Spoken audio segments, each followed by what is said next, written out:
"You're just a waitress." That's what the billionaire laughed, but what she revealed about the bank shocked everyone. You're about to witness an incredible story of hidden knowledge, corporate secrets, and how sometimes the most overlooked person in the room knows exactly what the powerful are trying to hide. If you're ready for this jaw-dropping tale of truth, justice, and unexpected expertise, smash that like button, subscribe to our channel, and hit the bell icon so you never miss explosive stories like this one. Trust me, what this waitress knows will leave you absolutely stunned. Let's dive in.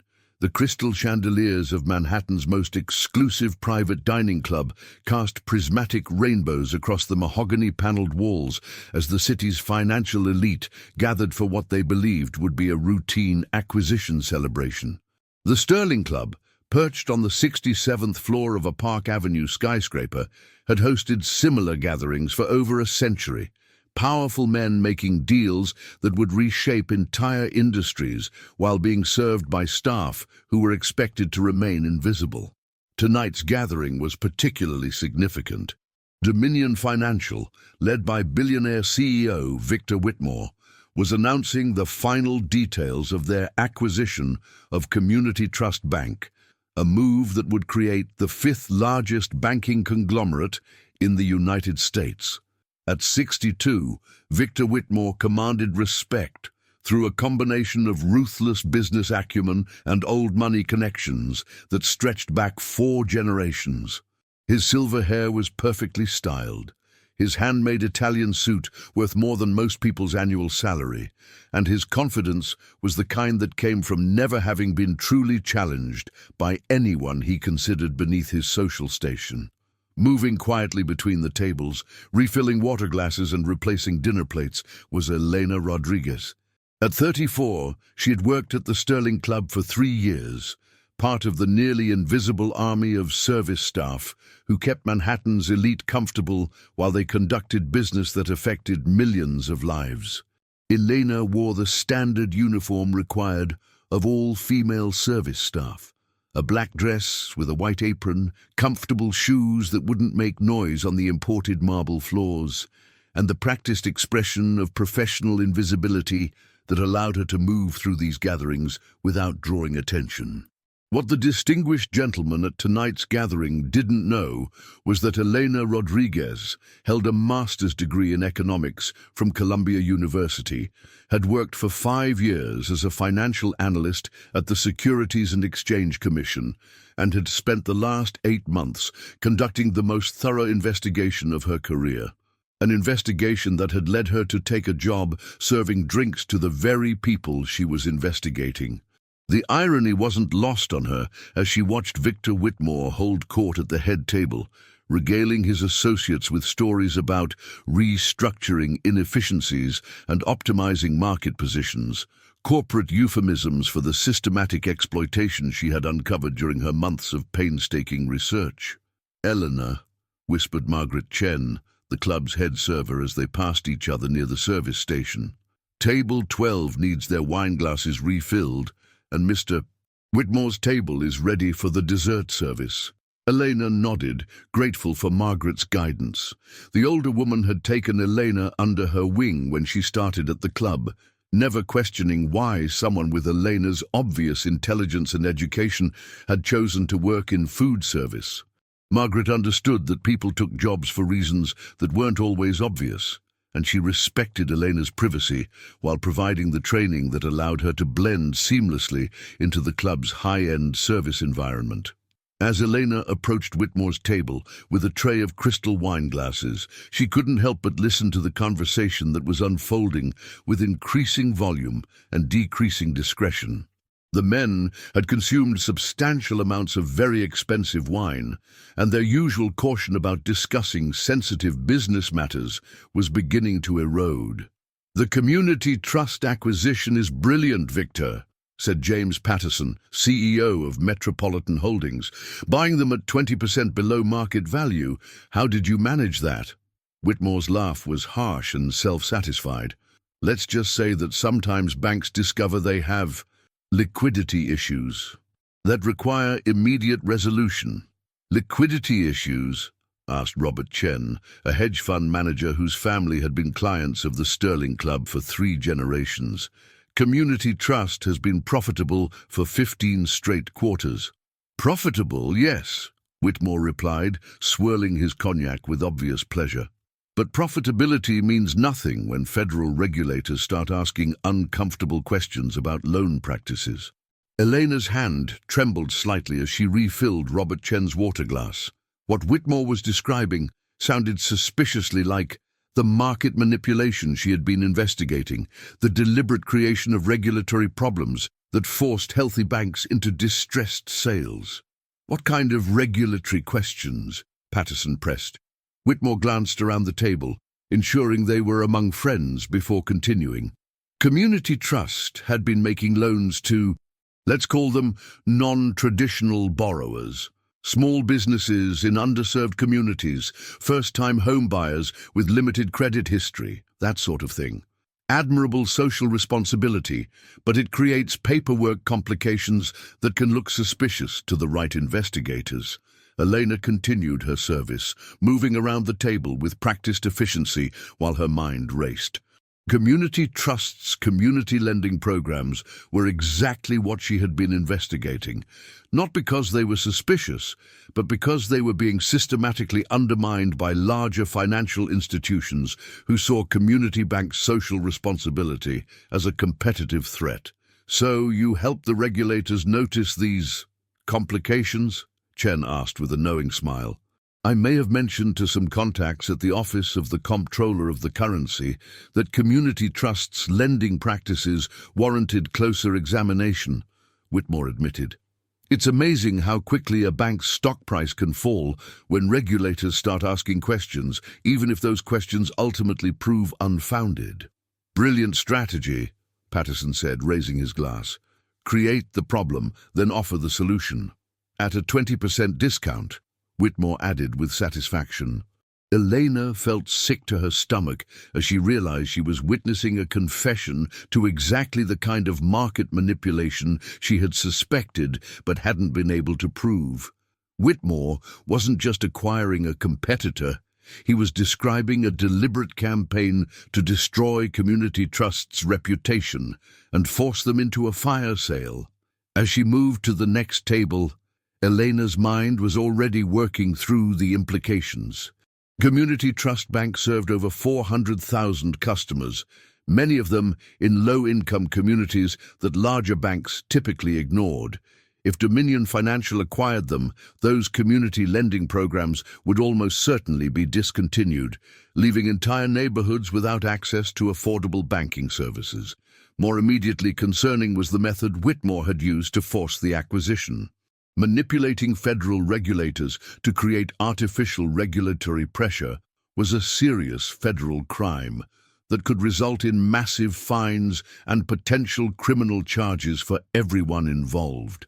Elena had been investigating this pattern for months, tracking a series of suspicious bank acquisitions where healthy community banks had suddenly faced regulatory scrutiny, followed immediately by acquisition offers from larger institutions. What she hadn't been able to prove was coordination between the acquiring banks and the regulatory pressure. Now she had just heard Victor Whitmore confess to exactly that coordination. The challenge was what to do with this information. Elena's official investigation had been stalled by a lack of concrete evidence. The financial records were carefully sanitized. The communications between banks and regulators followed proper channels, and the timing of events could be explained as coincidental. But a recorded confession from the CEO of one of the largest financial institutions in the country would be a different matter entirely. Elena discreetly activated the voice recording app on her smartphone, which she kept in her apron pocket for exactly situations like this. She'd been hoping for months that one of these gatherings would produce the kind of unguarded conversation that could break her investigation open. She just hadn't expected it to happen so dramatically or so completely. As the evening wore on, the conversation at Whitmore's table became increasingly specific about their methods and increasingly callous about the impact on the communities they were targeting. Elena continued her service duties while documenting what amounted to a detailed confession of financial crimes that had affected hundreds of thousands of people. The beauty of the community trust model, Whitmore was saying, is that we can apply it to at least 6 other regional banks over the next 18 months, create regulatory pressure, wait for stock prices to fall, then offer to rescue them at deeply discounted prices. "Which banks are you targeting next?" asked Thomas Wright, a private equity manager whose firm had been involved in several previous acquisitions. Whitmore pulled out his phone and began reading from what appeared to be a list. Midwest Community Financial in Chicago, Desert Valley Bank in Phoenix, Pacific Coast Credit Union in Seattle, Mountain States Bank in Denver. Elena recognized several of these names from her research. They were all healthy, profitable institutions that serve communities underserved by major national banks. If Whitmore succeeded in his plan, millions of people would lose access to community-focused banking services.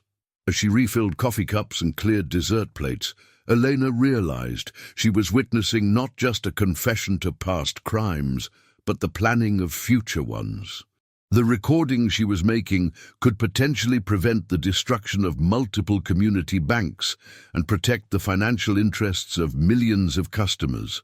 The conversation continued for another hour, with the men detailing their methods, sharing contacts within regulatory agencies, and dividing up territories for future acquisitions. They discussed Community Trust's customer base with particular disdain, referring to small business owners and first-time home buyers as unprofitable demographics that would be streamlined after the acquisition was complete. "What about the Community Trust employees?" Wright asked. "There must be nearly 2,000 people working for them." "We'll retain maybe 30%, Whitmore replied dismissively. "Community banks are notoriously overstaffed. Most of those positions can be eliminated through automation and centralization." Elena thought about the Community Trust branch in her old neighborhood in Queens, where she had opened her first bank account as a teenager.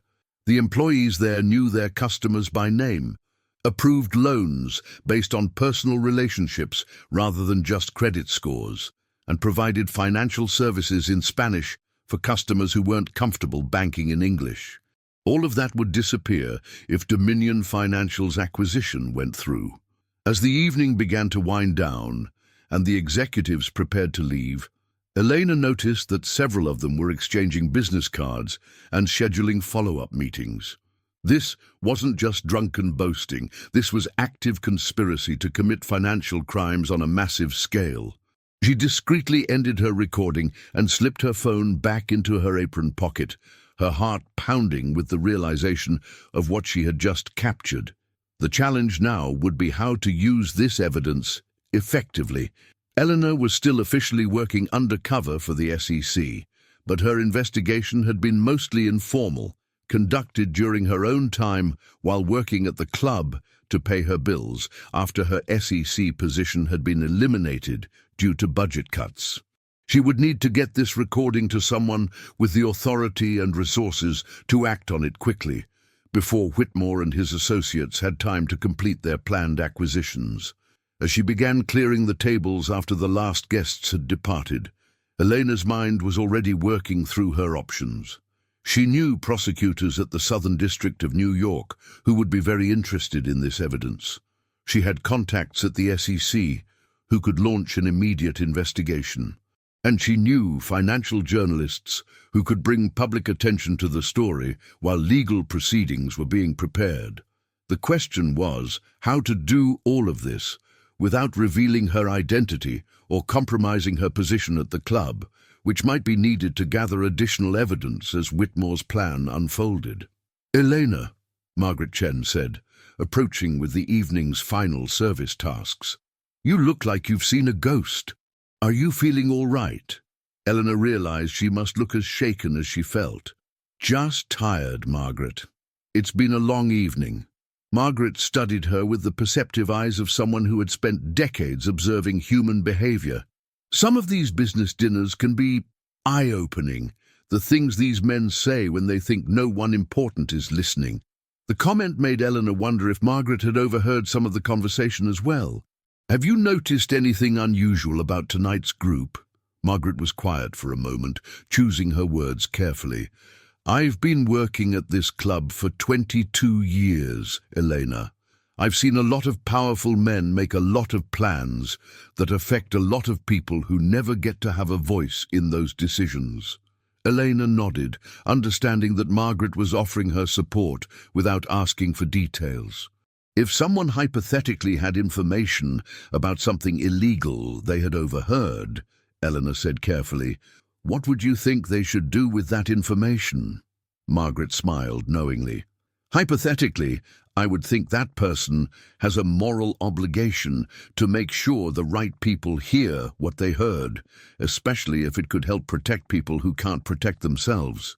As Elena finished her shift and prepared to leave the club, she felt the weight of responsibility settling on her shoulders. The recording in her phone contained evidence of crimes that could destroy entire communities, but it also represented the breakthrough her investigation had needed for months. Walking through the quiet streets of Manhattan at 2 a.m., Elena reflected on the strange journey that had led her to this moment. 8 months ago, she had been a mid-level financial analyst, conducting routine reviews of bank mergers and acquisitions. When she had noticed a pattern in the timing of regulatory actions and acquisition offers, she had tried to investigate through official channels. But budget cuts had eliminated her position before she could complete her research, leaving her with a partially investigated case and no official authority to pursue it further. Taking the job at the Sterling Club had been initially about paying rent and student loan bills, while she looked for another position in financial regulation. But as she had observed the casual conversations of Manhattan's financial elite, she had realized she was in a unique position to gather evidence that would be impossible to obtain through official channels. Tonight had validated that strategy beyond her wildest expectations. If this incredible moment of truth and justice is keeping you on the edge of your seat, don't forget to show your support by hitting that like button and subscribing to our channel for more amazing stories of courage and exposing corruption. Ring that notification bell too, because what Elena does with this explosive evidence will absolutely blow your mind. The next morning, Elena sat in her small studio apartment in Queens, staring at her laptop screen as she transcribed the most damning portions of the recording she had made the night before. Each revelation was more shocking than the last, and she found herself amazed by how carelessly the men had discussed activities that could result in decades of prison time. Her phone rang, interrupting her work. The caller ID showed Margaret Chen. "Hello, Margaret. Elena, dear, I hope you don't mind me calling. I wanted to check on you after last night. You seemed quite shaken when you left." Elena hesitated, unsure how much she should reveal. "I'm fine, Margaret. Just processing some things I heard." "I see. Well, I wanted you to know that if you need any support in processing those things, I might be able to help." The offer was cryptic, but Elena sensed there was more meaning behind Margaret's words than appeared on the surface. "What kind of support?" "The kind that comes from 22 years of watching powerful men assume that service staff are deaf, blind, and mute. I've seen a lot of things, Elena, and I've learned that sometimes information needs to find its way to people who can act on it." Elena felt a surge of hope. "Have you ever done anything with information you've overheard?" Margaret laughed softly. "How do you think that pharmaceutical executive ended up in prison 3 years ago? Or why that defense contractor's stock price collapsed after their illegal lobbying activities were exposed?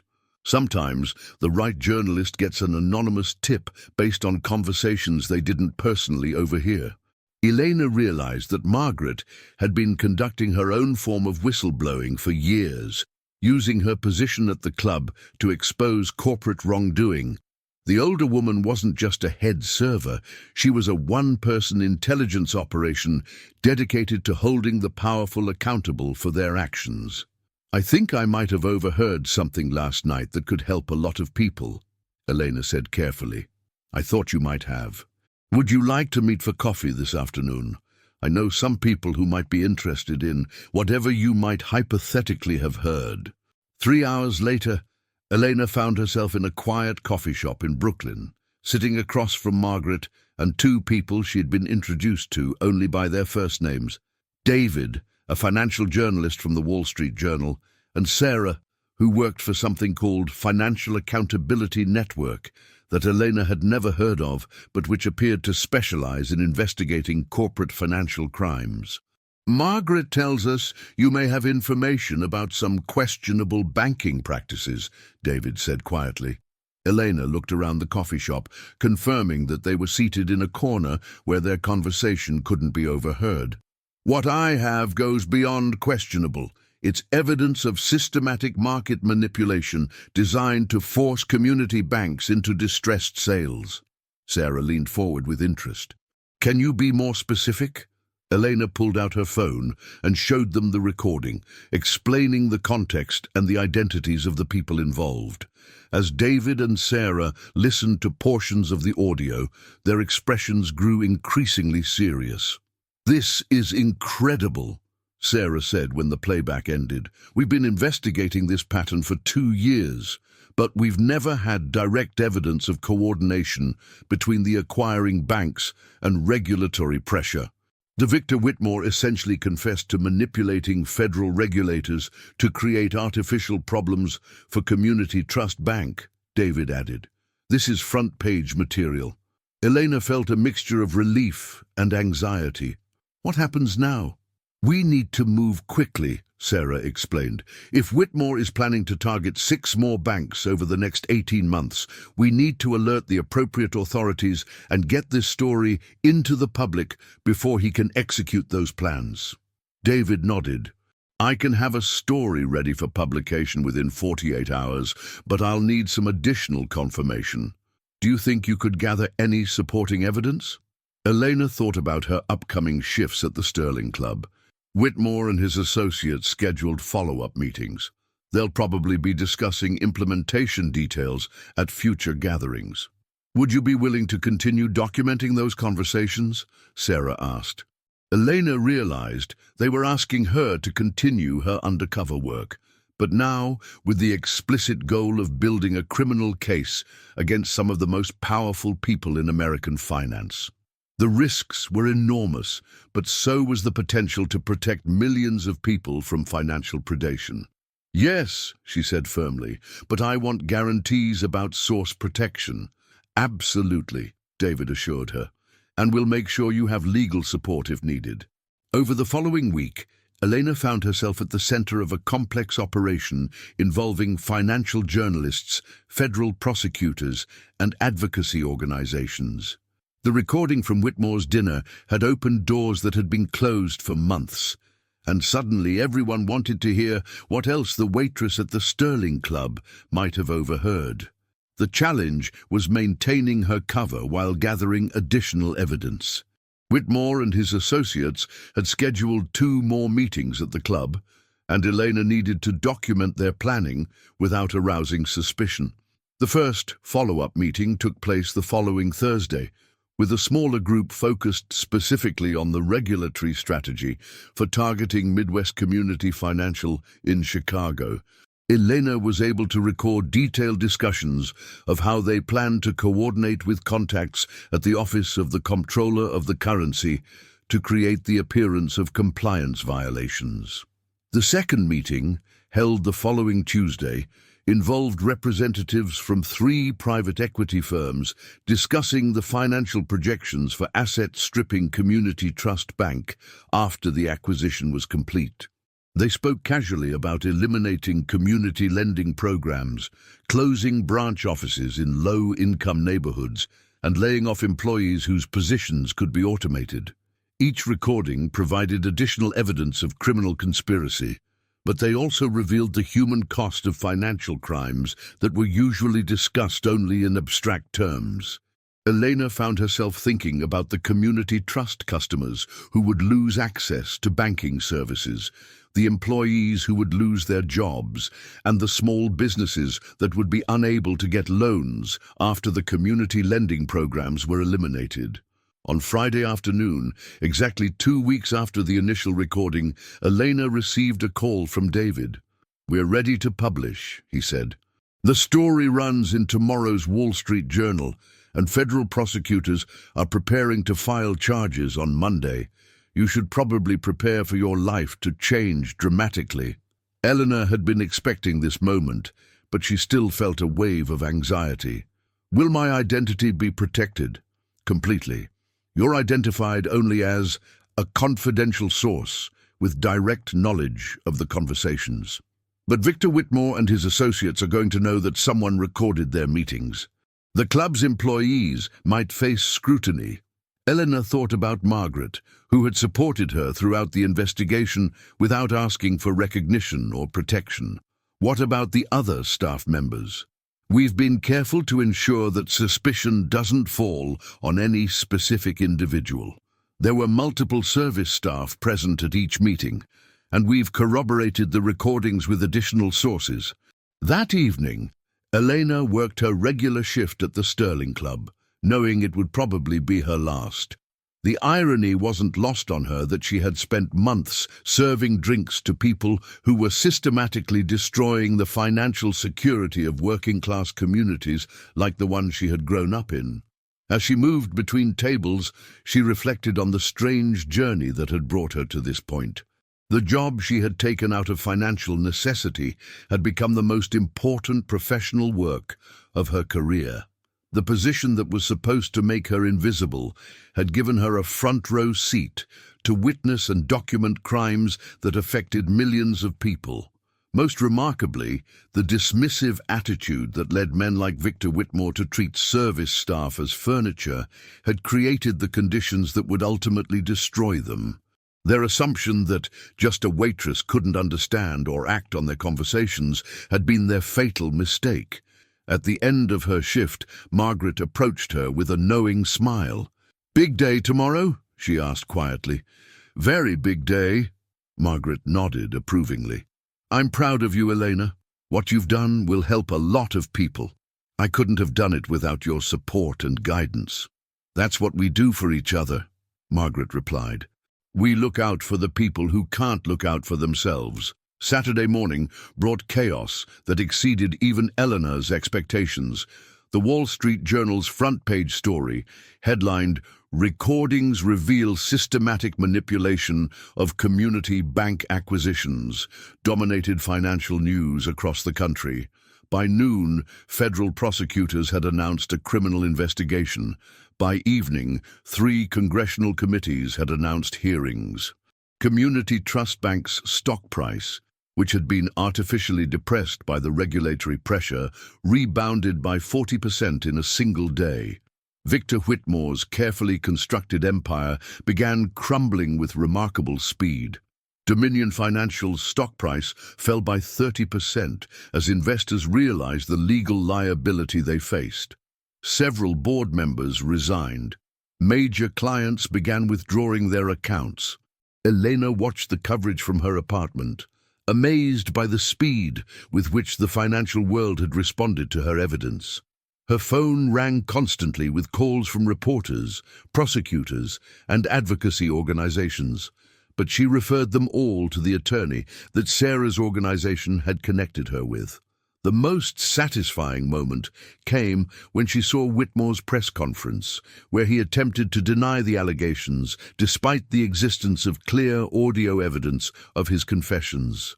His lawyers had obviously told him that denying the recording's authenticity was his only option, but Elena knew that audio forensics would quickly confirm their legitimacy.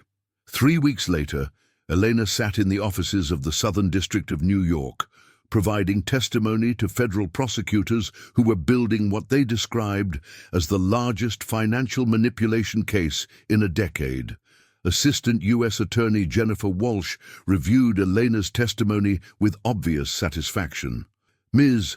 Rodriguez, Your evidence has allowed us to build cases against 12 individuals and 4 financial institutions. The total amount of market manipulation we can now prove exceeds $2 billion. What about the community banks they were targeting? Elena asked. All 6 of the banks on Whitmore's list have been notified and are receiving federal protection from artificial regulatory pressure. Community Trust Bank has withdrawn from the acquisition agreement and is pursuing legal action against Dominion Financial for damages. Elena felt a deep sense of satisfaction knowing that the communities served by these banks would continue to have access to the financial services that larger institutions typically didn't provide. There's something else, Walsh continued. The Securities and Exchange Commission is offering you a position as a senior financial investigator, focusing specifically on market manipulation cases.